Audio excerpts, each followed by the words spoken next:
அடுத்தவங்கள பத்தி பேசுற, நீ உனக்கு வேற வேலையே இல்லையா? நீ அடுத்தவங்கள பத்தி வீடியோ போட்டு நீ சம்பாரிக்கிறன்னு ஒரு கூட்டம் கதறிக்கிட்டே இருந்தாலும், சிலர் வந்து என்னை வந்து பாராட்டினாலும், உங்களால நான் தப்பிச்சேன்க்கான்னு பாராட்டி, பொட்டிக்ஸ்ல இருந்தும், ஹேர் ஆயில் ஃபேக் குரூப்ல இருந்தும் ஏமாத்துறவங்கள நான் எல்லாரையும் சொல்லல. ஏமாத்துற குரூப்ப வந்து நான் அறிமுகப்படுத்துறேன். இவங்கலாம் ஏமாத்துறாங்க. இவங்கட்ட இருந்து சேஃபா இருங்கன்னு.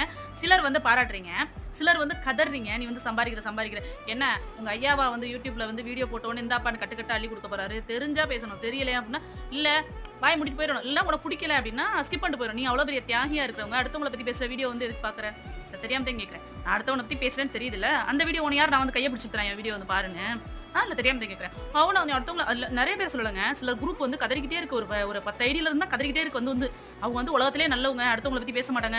அடுத்தவங்கள வந்து இவங்கலாம் வந்து காப்பாத்தி நாட்ட வந்து இது பண்றாங்க. அப்படி பார்த்தா நீ எனக்கு தான் சப்போர்ட் பண்ணணும். நான் வந்து பேசுறது கரெக்ட்டு. நீ சப்போர்ட் பண்ணணும். ஏன் அப்டின்னா, நான் வந்து தப்பா ஏமாத்துறவங்கள காமிக்கிறேன். அப்ப நீ வந்து அக்கா, ஆமா அக்கா நீங்க சொல்றது கரெக்ட்ன்னு சொன்னீன்னா, நீ உண்மையாவே நல்ல ஜென்மம் அப்டின்னு நெனைப்பேன். நீ என்ன பெரிய இவங்க மாரி ஃபேக் ஐடில வந்துட்டு, நீ மாஸ்க்கு இவ்ளோ பேசுற